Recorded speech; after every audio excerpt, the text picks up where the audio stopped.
What's going on, everybody? Welcome back. Another episode of Subject to Change. Today we have Alex Bazzell. You may know him as, one of the best basketball trainers in the world. I got to meet him a few summers ago. His portfolio of guys that he's trained with and trained alongside is ridiculous. Alex, thanks for jumping on the show. Really excited to talk to you about Kobe and just everything that you've done, with your business and the model that you've shown. Of course, bro. I appreciate you having me on. What's been going on? Not a whole lot. Trying to adjust to a very different world. How is it? You're in LA, right? You just flew out? Yeah, I just got out here yesterday, so I'll be out here for 2 or 3 weeks, and then, as you know, everything's kind of changing, so I don't really make long-term plans anymore. What's life been like since quarantine hit and everything kind of changed?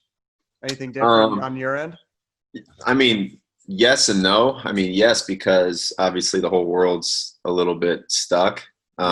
So what's crazy is I signed the lease here in LA, and I usually, I'll go back to, I have a house in St. Louis with my fiance Nafisa. And so we have a house there, and I've been there almost the entire quarantine because our plan is usually show up to LA in April. We start our pre-draft then.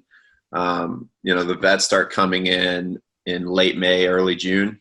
And then I'm here until training camp starts, which is, they leave mid-September. So I go back to St. Louis, but now it's like, we don't know when the off season is going to be. We don't know when even the draft's going to be. We don't know when the season's going to start back up. So everything's just kind of in limbo still. Yeah. What's it been like? Obviously, I mean, before we even really get too deep, I'm going to let you run with it. Those of, my viewers and people who watch this on a consistent basis, a lot of them are probably going to know you, but those that don't, give me your 2-minute intro. This is, who you are. And, I know your story kind of through college and everything, but I want you to let them know kind of what this has looked like in the last 10 years for you and building a business. Yeah. So, I started, I played in college. I played low D1, played D2, went overseas and played 1 year in Germany. And I kind of fulfilled everything I wanted to from a playing standpoint. And then, that's when training was kind of taking off a little bit. It still wasn't nearly as big as what it is now, but I decided, I want to try to get to the top of the game. And I think I can do it if I become a trainer. And I think if I start now, rather than play 8 years overseas and then start, I think I can get there. Right. So that was kind of my whole mindset. And I started just training local players in St. Louis. So we started off with like 35 kids. The next summer it went to 80. The next summer it went to 200. And then 2016, I kind of got my first crack with training professionals. So my college roommate and best friend was Kirk Korver, Kyle Korver's youngest brother. And Kirk introduced me to Doug McDermott. And Doug was kind of the first guy that gave me a shot. So I went down to, I think he was in OKC. No, he was in Chicago at the time. So I went up to Chicago and worked out with him a couple times. From then I met Bobby Portis. And it kind of just kept snowballing. So when Doug was on OKC, I went down there and I got a call from someone at MoCan, and they're like, "Hey, we have a kid named Trae Young. We would, can you find time to work him out?" And swear to God, I'd never heard of Trae in my life. Like, I didn't follow high school basketball like that. Right. I knew of MoCan, of course. Like, I knew of Michael Porter Jr. because he was a Missouri kid. And everyone's like, "We think this kid's probably better than him." And I was like, "All right, well, shit, I'll take a look at him. I'll see what he's got." So I showed up there, and, he walks in the gym, and Trae's not the most imposing athlete you'll ever see. No. Within like 10 minutes, I was like, this kid's just unbelievable. Like, his feel, the way he moves was so different. And he's obviously a great dude, and I consider him a little brother of mine. So we've been working since his senior year of high school. So, that relationship's obviously continued to grow, and he's done incredible things. And just recently, like I want to say the last maybe year and a half, 2 years is when I kind of really, I felt arrived on the scene of training. So just the last year and a half alone, Kyrie Irving and Carmelo Anthony became full-time clients of mine. At the time, Melo was kind of out of the league. So I went through that whole experience with him, and then Kyrie was transitioning from Boston to Brooklyn. So I was kind of on the ground level with all of that. So it was just very, very unique. experiences that I've gotten in the last 2 years alone. And then probably the most valuable thing that I've kind of gained within this industry was Kobe Bryant became one of probably my biggest mentor when it came to just player development. So I was around him probably 2 or 3 times a week for the last 3 years, training Gigi and working with him and his team. And so it was just like unbelievable experiences from one thing to the next. Yeah. So, I mean, it starts out, you're in St. Louis. Is that where you were born and raised in St. Louis? Is that correct? Yeah, I grew up in St. Louis, so I've spent my entire life there. So you get out of college, you finish up, and then you open up. What was the original plan to be like an individual trainer? Because I mean, anybody in the basketball world right now knows that everybody and their brother thinks that they can do basketball training or training of some sort. I mean, Right. they feel that they need no qualification or whatever, and that's just not the case. Right. What was your like vision coming out? Was it literally just you from the start in St. Louis? Like, all right, I'm going to run these like youth camps. What did it look like early on? Yeah, I started with just running a camp, and it was right after I graduated. And you know how like NCAA rules, you're very limited with using even your own name and likeness, which I think is changing next year, which is great. But at the time, I wasn't allowed to do anything in terms of using my name. And in St. Louis, my name was, fairly a strong name when it just came to basketball. So, right when I graduated, I ran a camp before I went overseas. We got, over 100 kids that attend. So it was a great turnout. And then I started kind of marketing my individual camps, I guess you could call it, or workouts. So that's when it kind of led to 35 kids working out from April all the way up till October. So the whole plan for me was actually to go back overseas because I felt like I could do both. Yeah. And then once we reached that fall of heading into where I had to make a decision of go back overseas or continue with training, like we had 80 kids that were training at the time. And I was like, I'm making just as good as money here, if not more. And I continue to get to be around and maybe, get out to some NBA games and connect with people and do all that. So that was kind of the whole decision behind it. It wasn't a huge, here's step 1, 2, 3, and 4, because within the industry, there's no real way to do it. And honestly, with any profession, like you kind of have to find your own way. Yeah. It's great to have people that you can rely on for guidance. So like Drew Hanlon was someone that I had communicated quite a bit with early on. He's another St. Louis guy at the time. He had, I believe it was just a few guys. Like I helped him with his pre-draft with like Andrew Wiggins and Kelly Oubre. And so like that was like his first real big pre-draft. So he was kind of growing too. So it was interesting to be able to kind of be around that and learn and kind of go through some things together. But he was, in terms of training, he was one of my first initial people that I leaned on. Yeah, no doubt. What's the biggest thing? When did it take that? Like, did it have a gradual, like your training and the business that you've built now to, having, a portfolio that's as good as anybody else in the country or in the world when it comes to basketball training? When did it take from the start? This is more just me asking because I'm curious and like to see how this kind of stuff works. Where did you see the biggest jump in terms of the business end of it and creating like when did you know, like, I really got something here? You know what I mean? Like when it kind of took off. Well, from a business standpoint, there's 2 ways to answer that. From a business standpoint, like a strictly just monetary look at it, I knew right away, almost like, hey, this is something that's sustainable long-term. I have great connections in St. Louis with gym access and all that, all the things that you need. And I had built up great relationships with just the area coaches. So it was very easy to kind of just build that brand that way. But in terms of kind of being known around the country and around the world when it came to player development, it was really in early 2018 after people knew that like Kobe had given his stamp of approval with me. Like that's the ultimate. Yeah.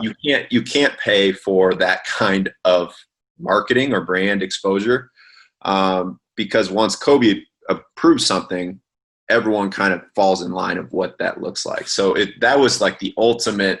And for me, I grew up a Kobe guy. So like there was nothing more gratifying than for him to say, hey, I really love what you do. I want you to work with my daughter. Because it's like, as you know, basketball it's a business, right? So like you you consider your brand your business. Your game is your business. So when you step on the court and you work on your player development, that's setting yourself up for the future.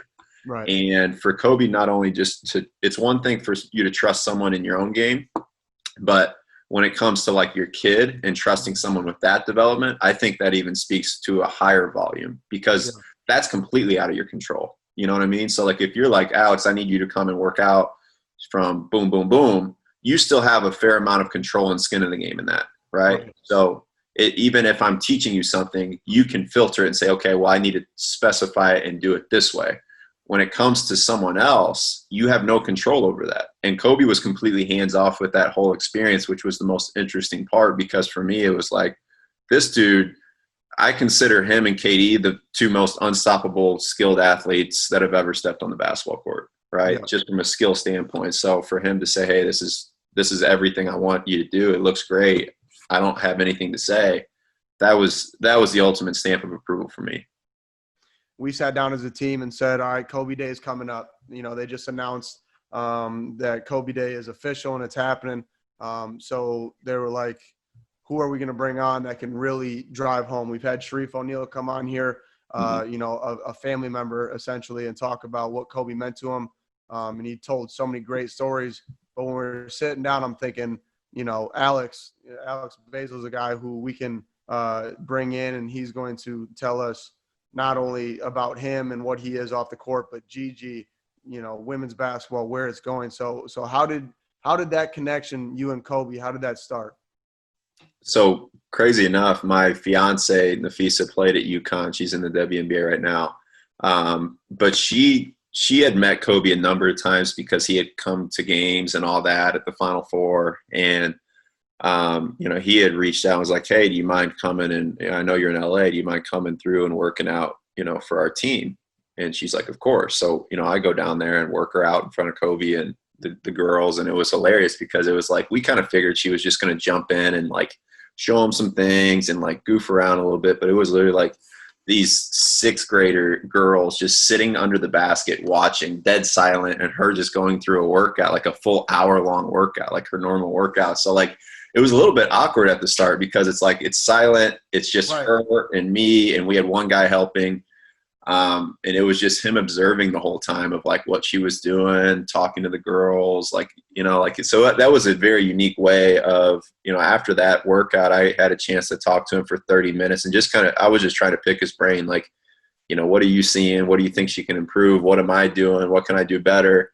So it was like that conversation, I was, you know, again, I grew up a Kobe guy. So like to get that experience was like the ultimate thing for me. So I kind of figured that would be it. I'm like, oh, that was just an awesome experience. I got my picture. We're out. Yeah. And then I get a call. It was like a month later. And I get a call, and I don't ever really answer that numbers I don't know. Right. So it was Newport Beach. I didn't answer. He shoots a text right after, hey, Alex, it's Kobe. Give me a call.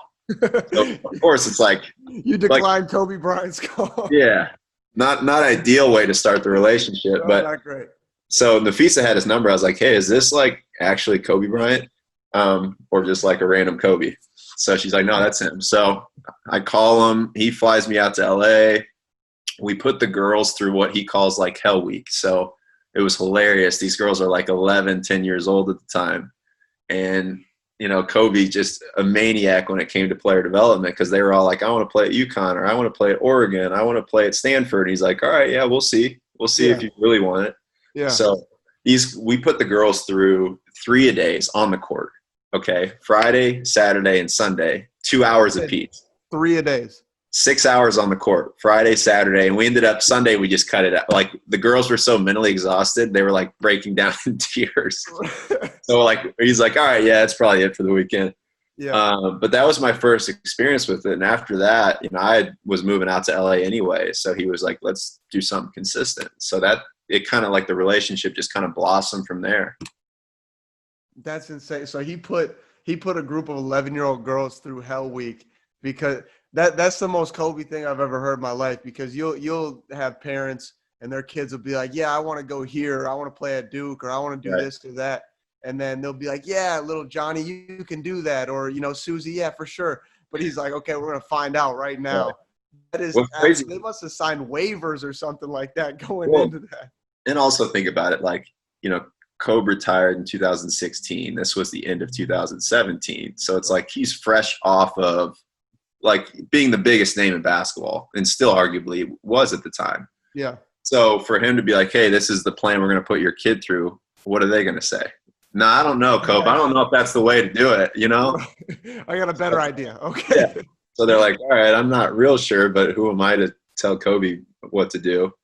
But what's crazy is that wasn't even like the extent of it. Like they did weight training. They did like some mental prep stuff, like all up at Mamba Cat. Like it was just like they were there from like 6 a.m. to 6 p.m.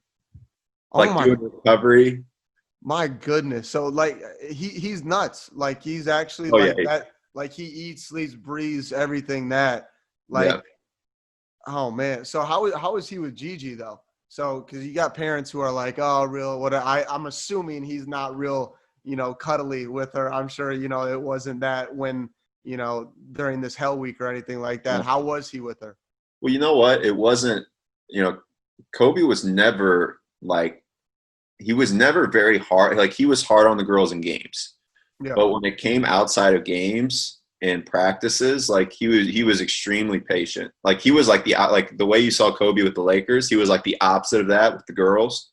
So like all the girls just adored him. Like like the girls couldn't wait to get to practice because he knew that like you can't burn them out. Like they don't think the same way as you do, or as like even a 13-year-old the way you thought wasn't. It's probably not the same. So.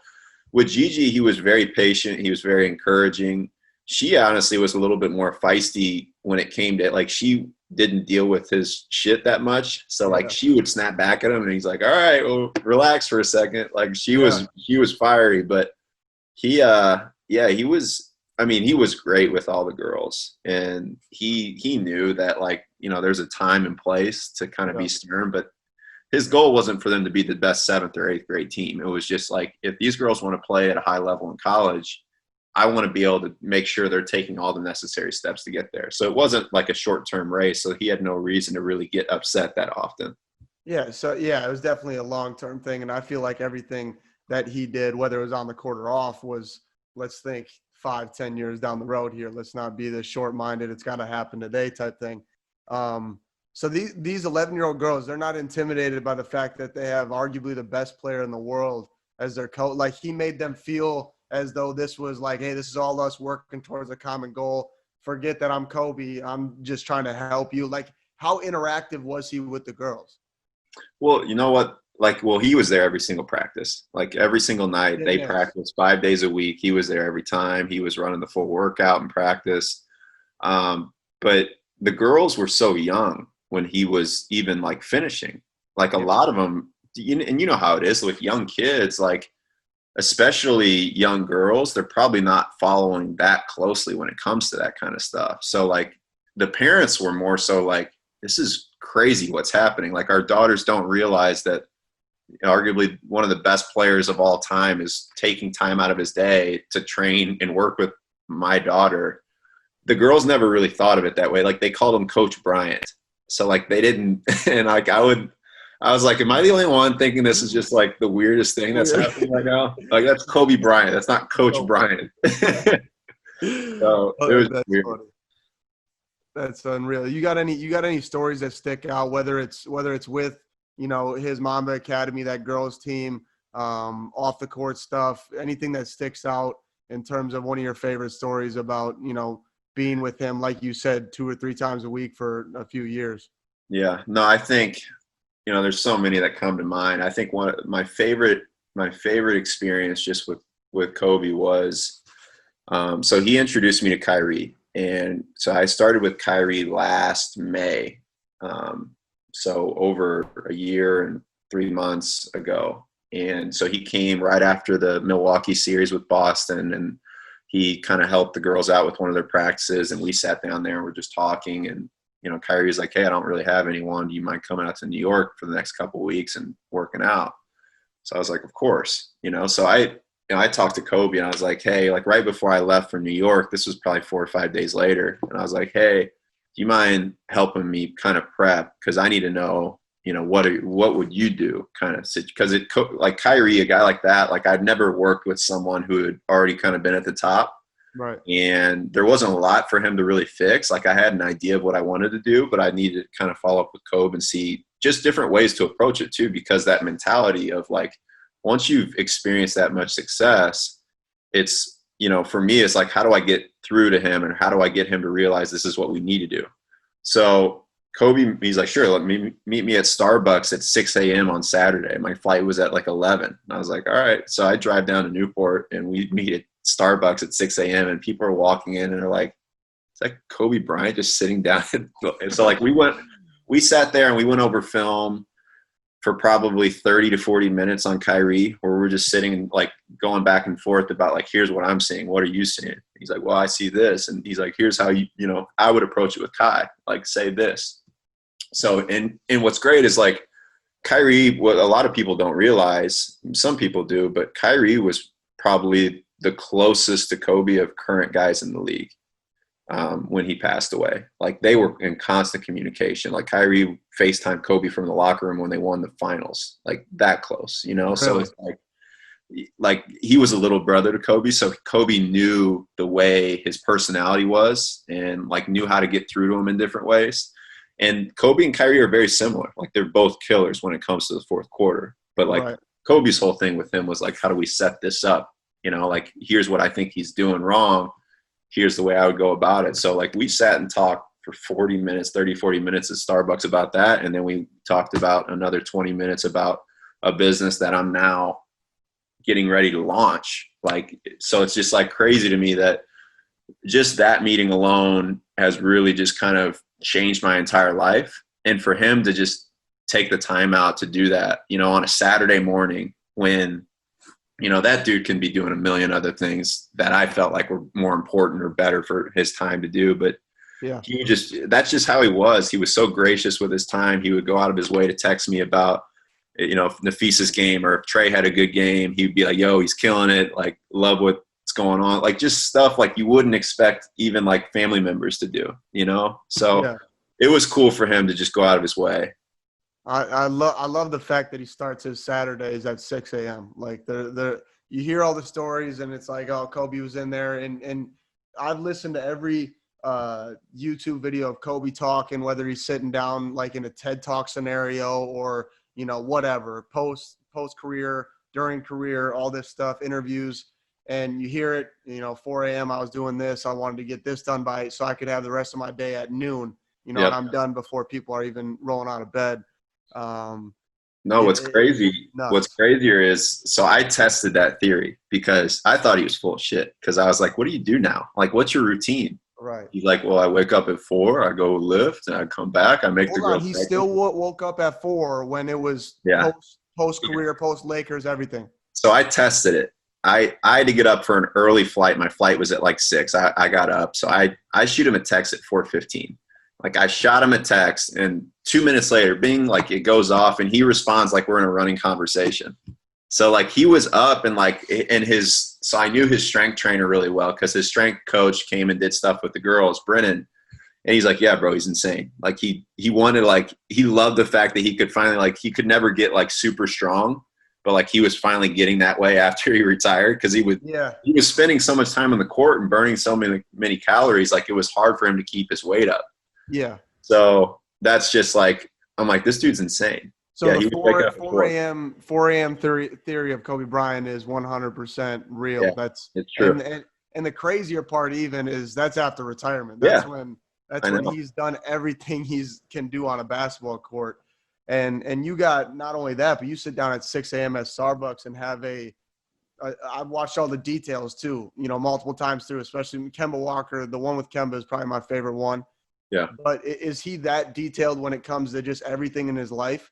Is he really everything? Yeah, he was maniacal with just his process. And even with the way, like it's crazy because when, I guess the best way to explain it is he's 100% engaged with whatever he's doing in that moment. And like, even when it came to a conversation, a guy like that who probably has a million things going on and, he's running all these different companies and Like his family was the number one priority for him. Like he never allowed anything to come between like his focus and love for like his family and like the just everything that was going on around him like that. I think that's something I try to take away more than anything. Like when you're doing something, just be 100% locked in with it, even if it's a conversation with a person that you may never talk to again.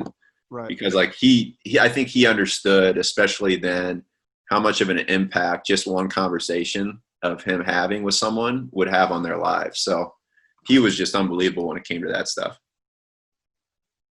Yeah, no, I mean, no doubt. I've, seen it, heard it, wanted to get firsthand what it was really like, confirm some things about, his work ethic, his focus, his attention to detail. And the reason he's got that, that still plays on ESPN, the app and stuff like that. But you also, outside of Kobe and Trae Young, you got some young guys, and I got a chance to actually virtually meet, as most of my generation does now. We virtually meet each other. Sky Clark, a guy that very well and are working with and stuff. What did the tragic event that happened with Kobe, leaving us way too soon? What did that do to guys like Sky? Does that, do they ever talk about it? Is that something that every time he steps into a gym, does that shift focus, for him? Does he take stuff from Kobe or stories that you have, or, during workouts, Kobe does this, or does that affect your younger guys as they're working out right now?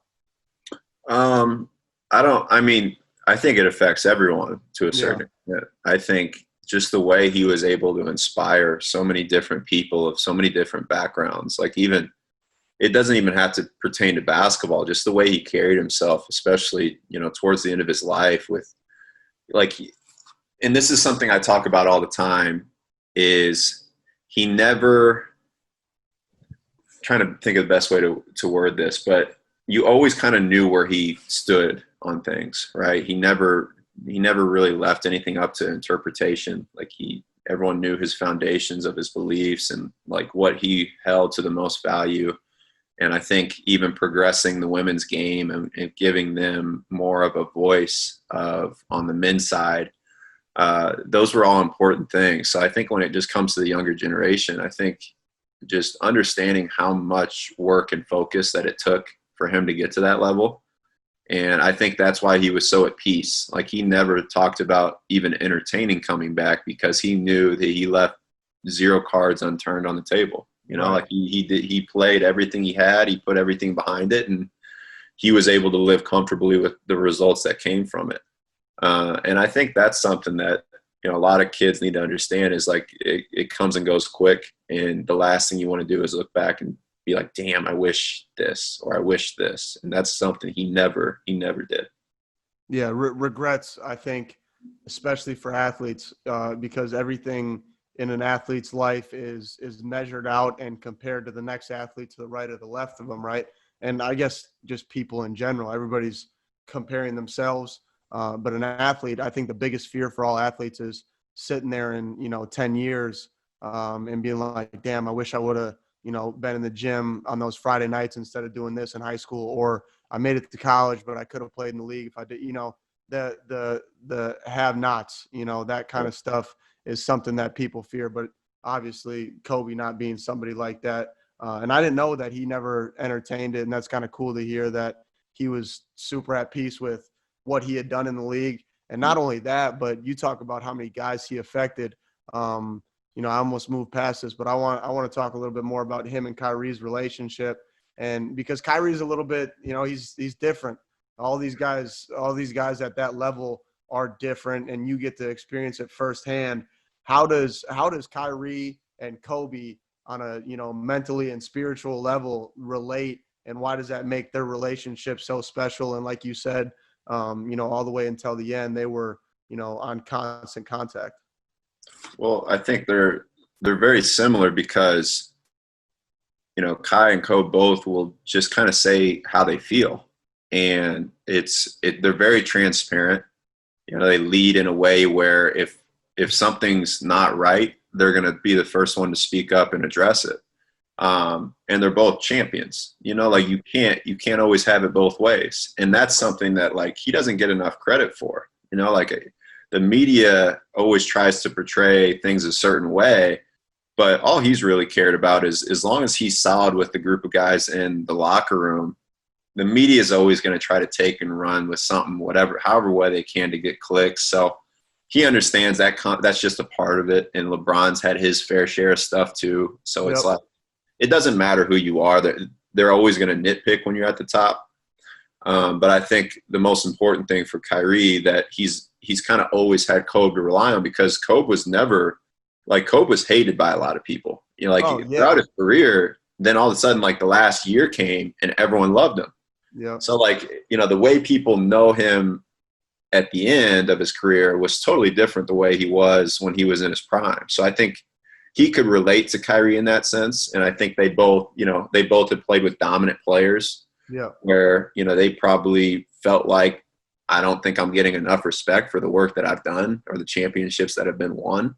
So they were able to relate on so many different assets of just the game and life and how they carry themselves. And I think Kobe respected most about Kyrie was he never backed down, and it didn't matter. Like I'm sure you've seen the clip of them at USA Basketball arguing about playing one-on-one. Right. Yeah. Like Kyrie, there's very few guys that Kobe respected in that sense. I think in the league, they never shied away from confrontation. They never shied away from stepping into a big moment and saying, no, this needs to get done this way. And if it fails, it's going to come on me, but I'm okay with that. Right. So like even it was funny, a story based on that is, Kobe had that invitational at Mamba Academy.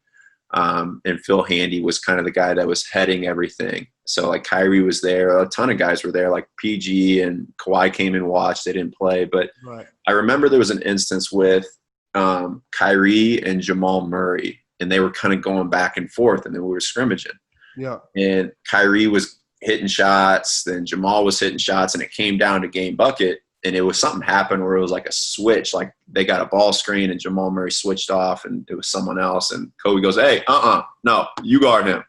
Nope, you're not doing that. So like, it was hilarious because he challenged him. And Jamal, I think it helped him because he's so young. Yeah. But Jamal, like he was right up there with him. But I think for just a guy like anyone in the league to get that experience of that first, like, damn, I can't, Kobe was this way, and he still he was angry that he didn't want that challenge. That he sees that one little thing. And I think that's something that could have changed the entire outlook. And look what Jamal Murray's doing right now in the playoffs. Like that could have changed his entire career. That one little moment that he had. So just the impact he was able to have with current players was just unbelievable. That's crazy. What was Kyrie? His personality like when you're working with him on a consistent basis in New York, like you talked about. How is he different than the next guy? Like when you're working out with him, I don't know him personally. I've never met Kyrie, whatever. I've watched him play. Arguably the most skilled player in the league right now, for sure at his position. I don't know who else you would go with, but something about him, he's very straightforward. He's very transparent. He doesn't really care if you like what he says or not, which I love about him and I love about anybody who's like that. But how is he just, personality-wise? I just feel like, he's extremely spiritual and he's outspoken about it. But I don't know, there's just something there's different about him. Do you see that when you're with him? No, I mean, to me, at the start, I was, of course, with any client, I try to feel out like who they are, what the personality is, what they like, they dislike, what, how I can motivate them, what I need to stay away from. So that's a learning experience with anyone. But the more I got to know Kai, he was very transparent with me of like, hey, here's my goals. Here's what I want to do. And here's how I think we can get there. But he was always asking questions like, what are you seeing? So like he's not a guy that thinks he knows everything either. And I think, again, that's something the media tries to portray because Kai he's very open about, damn, I just need to do this better. Like, so I would send him clips and like, hey, I'm not sure if you're seeing this, but here's what I'm seeing. And then that the conversation starts of it might just be a text conversation. So he's very, honestly, like, very normal when it comes to everything like that. People just try to make him out to be this crazy, Kanye type person. He's just Yeah. not that way when you, like, and maybe I think he's put his guard up a little bit more when it comes to media because of the unfair shake that he's had within it. But, you know, when you're just around him, his personal life, like the thing I admire most about Kyrie is how he takes care of his people. Anyone in his circle, he's making sure everyone's eating. And I think that's something that, you know, I've taken from him and try to implement into my own life as well. Yeah. No, for sure. I think it's weird how the media, especially at the NBA and professional level, has this way of like almost hand-picking, choosing guys, and they try to write the narrative of like who they are when, you know, never having really been around them, know anything about them and stuff. You know, it's definitely frustrating, but, you know, Kyrie's always been somebody who hasn't shied away from it, I don't think. But let's talk a little bit about Gigi.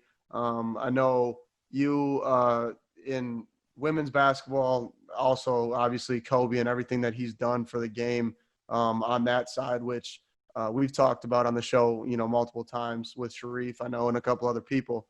You know, you said Gigi was fiery. Obviously, she, you know, gets that from somewhere, most likely Pops, I'm assuming. You know, where did you see her headed, and what separated her from, you know, just like her father separated himself from everybody else? You know, what made her different? Well, I mean, her competitive spirit was unlike, honestly, any 13-year-old I've really ever seen, like girls or boys. Yeah. Like when she stepped on the court, you were literally looking at Kobe. Like it was just like her focus. She was never like smiling or giggling like that. After the game, she was like unbelievable, bubbly, great. Yeah. But when she stepped on the court, she was that. And from what Kobe told me too, like Vanessa's that way. Like, so she got the mixture of both of them, like wrapped up into one. So, but when it came to just strictly skill, like I've never seen a 13-year-old able to make a fadeaway, and I've never seen a 13-year-old, a righty, be able to shoot over their left shoulder, right? Fadeaways going this way are easier because you're already lined up. When you have to fade and turn and jump and have that power, and for her to keep it smooth, she was going to the league, period. And she was probably going to be one of the top players there. Like, I mean, it's hard enough for me to get NBA pros to know how to do that comfortably. But for her as a 13-year-old, before she's really hit puberty, to be able to do all that smoothly and it looked fluid, she kind of had everything. That's incredible. I mean, you know, and talk more about where you see just the WNBA in general. You're very, very tied in with your fiance, correct? Yep. You know, with her being in the league right now, you're seeing support not only from the NBA side, but just as I think world like around us right now, there's growing support and it's finally moving in the right direction. You know, what do you think either has to shift in society's eyes of WNBA basketball or them as an organization? Because you see it and you're involved in it a lot more than other people. Where do you think, you know, this is headed in the next, you know, 10 to 20 years, and what makes it something that people should be watching and you know, putting attention towards? Well, I think the number one thing is just continued exposure. And I think it's helped that, you know, they have a new TV deal. They're getting more national games. I think they're doing a better job of marketing players. And I think it's not necessarily the league, because the NBA is extremely smart. Like you see LeBron, you see Luka, you see Trey, like you see the guys that are going to push and drive sales. And I think the WNBA has figured that out in the last couple of years, where it's like, damn, we have a lot of stars that people love. Like, let's just start pushing them, and then they'll naturally come to the WNBA product. So, and the last thing is the products just continue to get better. I mean, there's only 12 teams in the league, right? So you're talking about 144 of the top women in the world, as opposed to like the NBA's closer to 400, 450. So it just, the barrier of entry is so much higher to be able to get there. So, and you know, the games, just like the men's side, the younger players coming in are so good. Like they're just so good. So they're making this huge impact, and you're going to continue to see that for the next 10 years, just with the development of skills continuing to kind of be a big thing. and then athletes just becoming bigger, stronger, faster. It just is naturally always happens. So I think that's kind of the progression of where the WNBA is going. But the steps they've taken just in the last 2 years alone have been great. Yeah, me too. I couldn't agree more. I think, part of it's marketing, part of it's just like, society's got to catch up with some stuff that, has been wrong for a long time. I mean, some of the most talented, players that I've seen are on the women's side. Some of the most skilled players, some of the most, just intelligent and fun to watch, players. I sit down and I try to do as much as I can here because at WVU we have a, phenomenal women's program, and, we're sending we just had I think one player got drafted last year. The other one came back, and she's going to be going out this year. One went out actually towards you for the Sparks. Tyneese Martin. She is. Yep. She's a dog. But you know what? And I think people are going to start realizing how good they are too. Like, I'm around it every day. Like, even like I like playing one-on-one with my clients because at some point, like, they have to try these moves live. Right. And am I as good as someone Kyrie's going to face? No, not at all. But I'm probably better than an intern that we could grab. I could probably give him a better look. So like playing against like a Kyrie or Melo and then going to play against Candace or my fiance, like, obviously the skill sets are different, but the way they understand the game and how they can go get buckets, like, it's anyone who sits there behind a keyboard and is like, get back to the kitchen. They probably wouldn't score if they played to 11. Like, to be absolutely not. Like, not even close. So it's just hilarious that people still don't really realize how good they are and how physical they are. Like, like my fiance plays the 3-4 in the WNBA, and like, we have guys that like are grown men that help me out. They refuse to play her now. They're like, bro, it's not even the fact that I lose. It's the fact that I just get like physically dominated. It's just like, I feel terrible about myself. So how many arguments has there been on court between you and Nafisa playing one-on-one? Has there ever been where you really, because you're both competitive as hell. I mean, that just is what it is. Yeah. It's had to have happened. Every time. Well, every single time. The problem isn't during, she just fabricates what happened afterwards. So like she'd be like, hey, Alex, why don't you tell him about how I just didn't even let you score in one-on-one? I was like, the game was super tight. Like, she'll just lie, and it just pisses me off. So that's my issue. Is like, I don't mind taking L's. Like, like, you're a professional. You're one of the best players in the league. You should be winning. Right. Like, this is what you do. Right. But don't sit there and lie to people either. Don't act like I'm not winning either. So, can you guys even play Scrabble at home or no? She refuses to play Monopoly now. Like, because she never wins. She's the worst board game player in the world. So that's your claim right there, because she'll beat you one-on-one. But as long as you can hold on to Monopoly, we'll be all right. Yeah, I'm fine. I just got to get the last win of the night, and I'm good. I hear you. It's flip-flopped in my apartment. My girlfriend is not a hooper. She's athletic, but she's not a hooper. So she wants to play one-on-one because she's just like fiery Italian. She always wants to like compete at everything. And then I'll kill her in one-on-one because we don't take it easy on anybody. She don't get to score. Yep. And then we'll come home and we'll play like 7 games of Scrabble, and she'll beat me 7-0. And I'll end up throwing the board and be like, I'll pick it up tomorrow, but I don't want to talk to you or see you right now.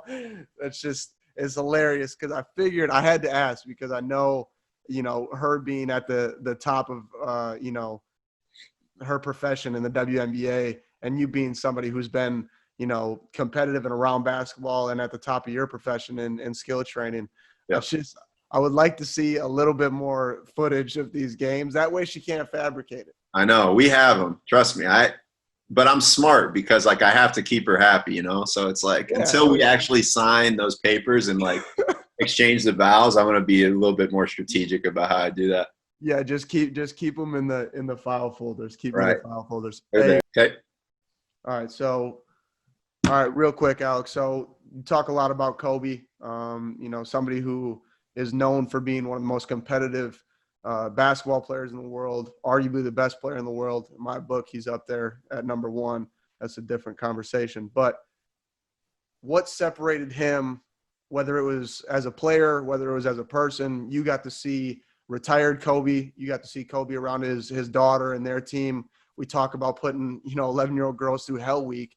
But my biggest thing is I love surrounding myself with, people like you and myself and Kyle Guy and all these people that I bring on, because they're trying to look at things in a different light and trying to figure out, because there's always similarities with people who have separated themselves from the pack. Kobe, obviously, somebody we all look to as how did he separate himself?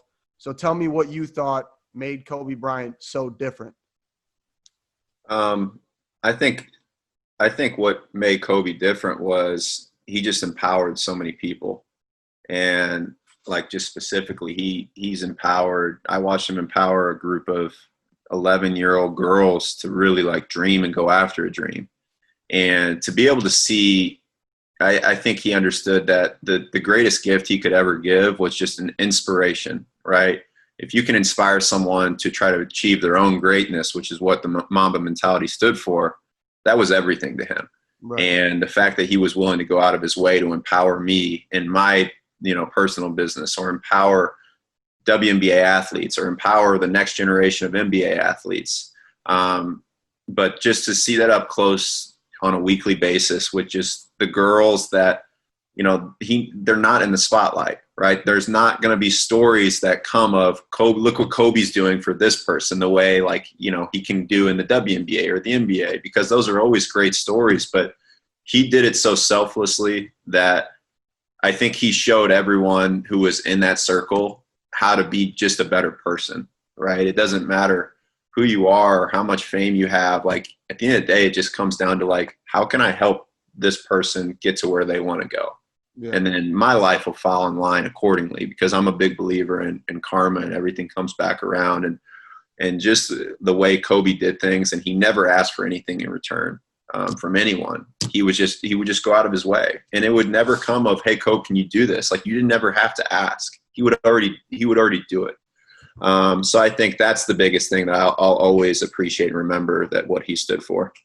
Yeah, and I couldn't have asked for a better soundbite right there, because the biggest thing that I think is everybody understands Kobe's a competitor. Everybody understands that if he was playing, his grandmother or his mother or anybody, he's going to beat him 11-0 if that's what they're playing to. He doesn't care.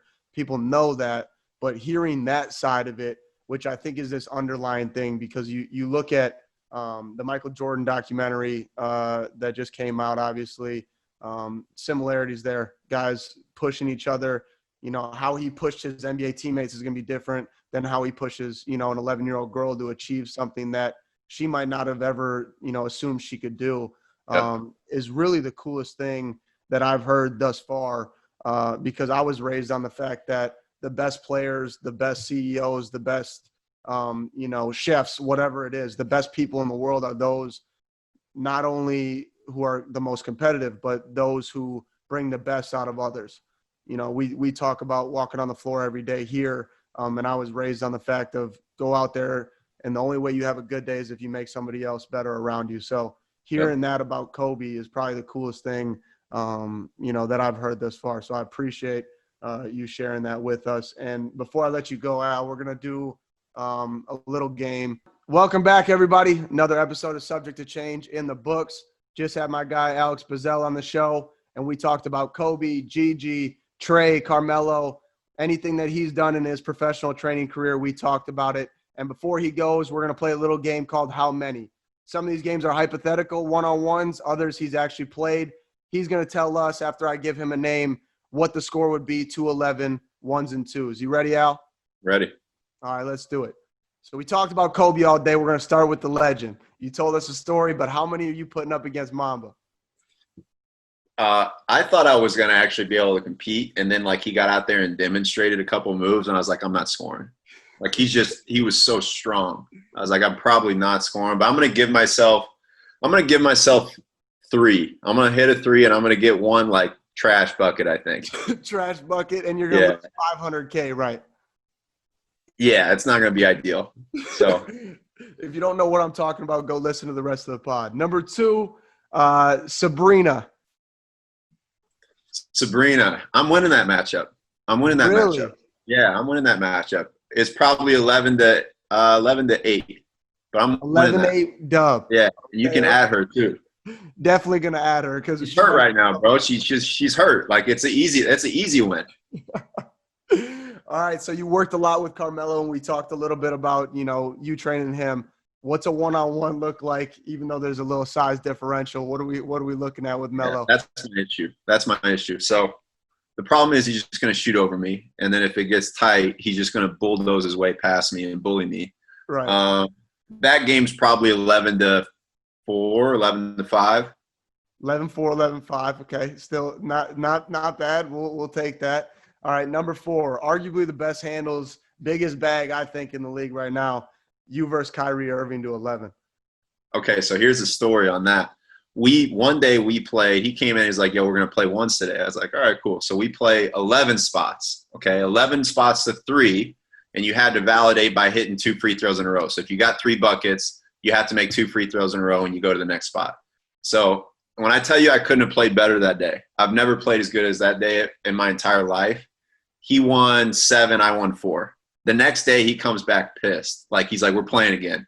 He won all 11 games, and I don't think I got to like 2 on any of the spots. So one game I'm going to give myself 3 or 4. If he locks in, I'm in deep trouble. I got you. All right, number 5. One of the best players in WNBA, Candace Parker. Candace, again, she's got the size on me and length. So, and she's got experience. And she flops. If there's a ref, I'm in real deep shit. But I'll probably give Candace that win. No, I'm not. I'm not doing that. I'm not giving Candace the win. No, I'm not, because I'm gonna hear about it for the next 3 years. So I'm winning that game 11-10. 11-10. All right, Yeah. so tight one down the stretch. Might need a ref involved in that one. Number 6, my guy who I recently just linked up with, but a guy you've been training, Sky Clark to 11. Hey, high school kids, it's not going to be close. I'm winning that game 11-3. I might just text Sky right now that you just said that. I'll text him too. Put me in the group. I'll validate what you said. You said 11-2? 11-2, 11-3. Listen, he does, like, experience-wise, he's going to do stuff that, like, he's going to overcomplicate it because that's the way high school kids are. And I'm just going to pick him apart. That's an easy win. All right, 11-2 against Sky Clark. Alex is taking it. I might need to see that one. All right. You talked a little bit about early on in your career with Doug McDermott. What's a ones look like to 11 with him? Dougie McBuckets. We haven't played since probably 3 years ago when we played King of the Hill with him and me and Trey. And I took the first spot, then Trey won, and then Doug took 2 spots in a row to win it. But now, again, Doug's 6'9". People don't realize how big he is. Yeah. Doug would probably win that game 11-7. I'm probably giving myself 7. Okay. All right. I got you.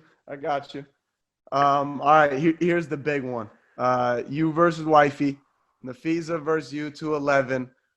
No embellishing. It's got to be straight up. We talked about how she's got a little issue with telling people and exaggerating a little bit, but what's that score look like? I guess you'd have to average it out based on how many games you guys have played. Like, what's a normal game look like? We usually go a 7-game series, like leading up in a 2-week span, leading up to like training camp. So I think she won the series this year, but we always go 7 games usually. Oh, it's like tight. If she gets on a roll though, like if she got something like her mid range is just pretty much unstoppable. So if she gets on a roll, I'm in deep trouble. But I have the quickness on her, so it's just honestly, it's usually about who has the ball last. Yeah. So yeah, I'm gonna give myself the win though. Again, I'm not. I mean, come on, I'm the man of the house, bro. I got you. Yeah. You gotta roll with confidence. I love that. I love it. All right, here we go. Number 10. This is for my own curiosity. All right, me versus you to 11. If I flew out to LA right now, what's that score look like? Now, go ahead. Let me hear. You don't want that smoke. So we know you're not.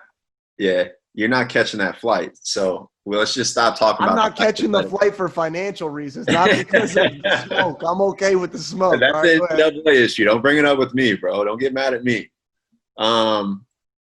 See, again, I have the size advantage on you, but your quickness, the quickness that's like you and Trey, that's where I would struggle with. So, Right. but I'm winning that game, bro. I'm winning that game. It's close. I'll probably give you 8, 7. You're in good shape. All right. So you gave Sky 4, you gave me 8, and Sky's a buck. All right. That's okay. Yeah. All right. So this is what's going to happen. That's the game. That's how many. Hope you guys all listen to the pod. But after that final answer, next summer, whether we're in a global pandemic or not, I will hitchhike my ass out to LA, St. Louis, wherever you're at. I'll meet you halfway. I'll meet you halfway. Well, if we meet halfway from LA, we'll be in like Colorado or something, which won't be bad, Right. whatever. But we are going to play that one-on-one game. Alex Bazzell, I appreciate you jumping on the pod. You are the man. Thank you very much, brother. All right, my man. Appreciate you.